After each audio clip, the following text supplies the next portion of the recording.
The dog refused to leave the baby's crib. What Mom found underneath left her shaking. Claire pushed open the nursery door, her heart pounding in her chest. The loud thud she'd heard from downstairs still echoed in her ears. But what she saw stopped her cold. Shadow, their black Labrador, stood frozen beside the crib. His body was rigid, tense. A low, guttural growl rumbled from his throat. Baby Lucas was screaming, his face red and tear-streaked. "Shadow, move!" Claire shouted, rushing forward. But the dog didn't budge. He didn't even look at her. Instead, Shadow dropped his nose to the floor and began scratching frantically beneath the crib. His claws scraped against the wood. His bark was sharp, panicked, desperate. Claire's confusion turned to dread. She knelt down slowly, her hands trembling as she reached for the crib skirt. She lifted it, and then she saw it. Her face drained of every ounce of colour, her breath caught in her throat, and she screamed. Oh my God, no. What she found hiding beneath her baby's crib should not have been possible, and it changed their lives forever. Claire was 31 years old, a first-time mum trying to do everything right. Her son, Lucas, was 8 months old, curious, giggly, and the light of her life. And then there was Shadow, their 3-year-old black Labrador, gentle, loyal, the kind of dog who'd never hurt a fly. A few months earlier, Claire had moved into an older house on the outskirts of town. It was charming, spacious, and close to family, perfect for raising Lucas. Shadow seemed to love it too. He explored every corner, sniffed every room, and quickly claimed his favourite spot, right beside Lucas's crib. At first, Claire found it adorable. Shadow would lie on the floor, watching over the baby as he slept. Sometimes she'd find him with his head resting on his paws, eyes half closed, like a guardian angel in fur. But then things started to change. Shadow began sleeping directly under the crib instead of beside it. He'd squeeze himself into the narrow space, his body tense, ears perked. Whenever Lucas cried, Shadow would stiffen. His eyes would dart around the room. He'd sniff the floor obsessively, pacing in tight circles.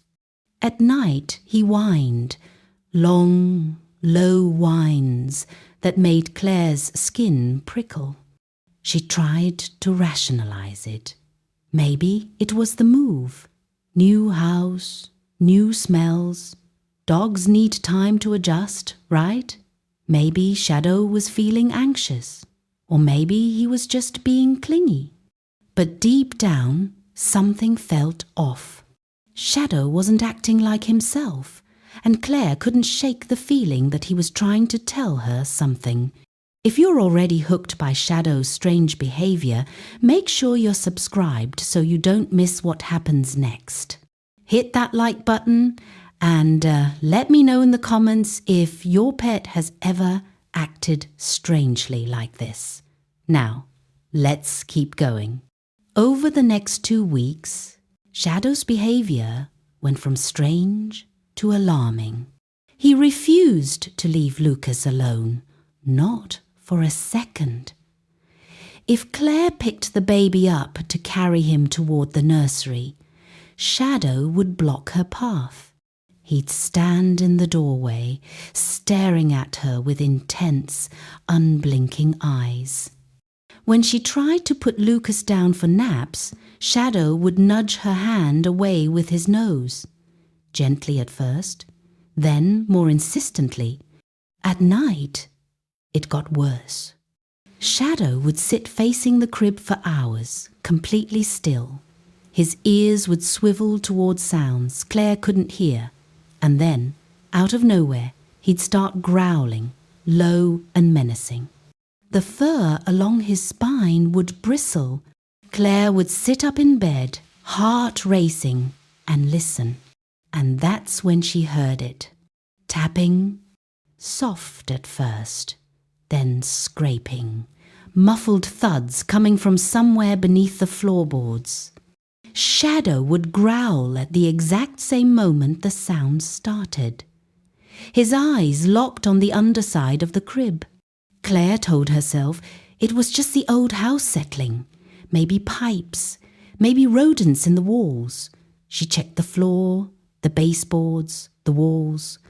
Nothing looked out of place, no holes, no cracks, no signs of anything unusual, but the coldness near the crib that she couldn't explain. Every time she walked into the nursery, the air felt different, heavier, like stepping into a walk-in freezer. Even on warm nights, that corner of the room was ice cold. And Lucas was reacting too. The baby, who had always been such a happy sleeper, started waking up screaming every single night. He'd cry so hard he'd make himself sick. During the day, he refused to crawl anywhere near the nursery. If Claire set him down on the floor, he'd scoot backward, eyes wide, staring at the bottom of the crib. And the strangest part? Lucas would reach for Shadow, not for Claire, for the dog. He'd cling to Shadow's fur like his life depended on it. Claire didn't know what to think anymore. Was her baby having nightmares? Was Shadow picking up on Lucas's fear and reacting to it? Or was there something else going on? Something neither of them could see. It all came to a head on a Thursday night. Claire was in the kitchen when she heard it.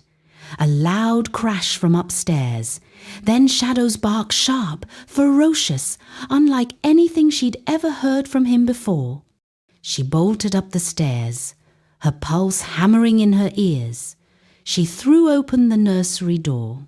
Shadow was standing beside the crib, his body rigid, teeth bared.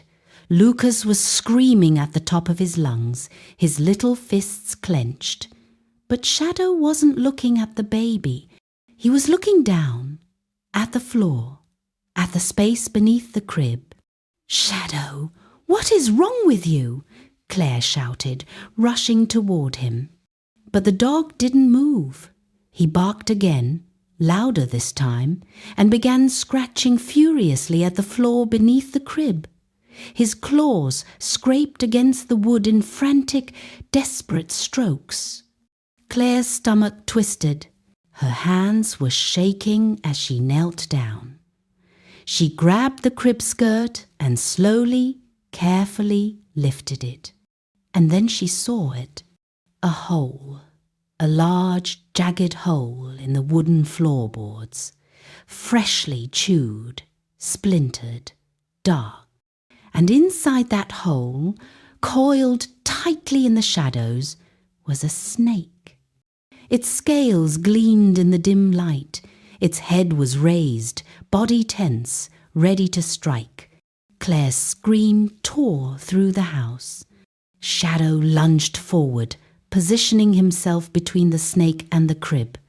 His growl was primal, protective, fierce. He wasn't backing down. Claire scooped Lucas into her arms and ran. She stumbled down the stairs, nearly tripping, her whole body shaking. She locked herself in the living room and called 911. Pause for just a second. If this story is giving you chills, smash that like button and share this video with someone who loves animals. You won't believe what happens next. Let's continue. Within 20 minutes, animal control arrived. 2 officers entered the nursery cautiously, equipped with hooks and protective gloves. Shadow was still standing guard, refusing to leave his post. The older officer knelt beside the hole, shining a flashlight inside. He let out a low whistle. "Ma'am," he called down to Claire, You need to see this." Claire climbed the stairs slowly. Lucas clutched tightly against her chest. The officer held up a clear container. Inside was the snake, a venomous copperhead, coiled and agitated. "It's been nesting here for days," the officer explained. "Maybe longer. There's a crack in your foundation. It must have come in through there and made its way up through the floorboards." Claire felt like the room was spinning. "Your dog," the officer continued, glancing at Shadow. He knew. Dogs can sense vibrations, heat, movement. He was trying to tell you. The second officer crouched down and inspected the crib. If this snake had felt threatened, if the baby had moved the wrong way, it would have struck. No question. Claire's knees buckled. She sank onto the floor, tears streaming down her face. Shadow padded over to her slowly, his tail low. He nuzzled her arm gently, then looked up at Lucas and licked the baby's tiny hand. The officer stood and nodded toward the dog. "Your dog quite literally saved your baby's life." The house was repaired within a week. The foundations sealed. The floorboards replaced. Every crack, every gap inspected and secured. Lucas's crib was moved to a different room, just to be safe. And slowly, the house began to feel like home again. Shadow was hailed as a hero. Family members came by to give him treats. Neighbors stopped Claire on walks to ask about the dog who saved the baby. Local news even picked up the story. But for Claire, the real moment came a few nights later. She'd bought Shadow a brand new bed, plush, oversized, with his name embroidered on it. She placed it in the corner of Lucas's new room, hoping he'd finally rest easy. But when she checked on them that night, Shadow wasn't in his new bed. He was lying on the floor, right beside the crib, head on his paws, eyes half closed, watching over Lucas like he always had. Claire smiled through her tears and knelt beside him. "Thank you," she whispered, running her fingers through his soft fur. "Thank you for protecting him." Shadow's tail thumped once against the floor, and then Lucas stirred. His tiny hand reached out through the crib bars and rested gently on Shadow's head. The dog's eyes softened. He nuzzled the baby's palm and let out a deep, contented sigh. Claire sat there in the dim glow of the nightlight, watching them. Her baby, her dog, her heroes. If this story touched your heart, please take a second to subscribe and turn on notifications so you never miss a story like this. Share it with a friend who loves dogs. And drop a comment telling me about your own pets. I read every single one. Thank you so much for watching.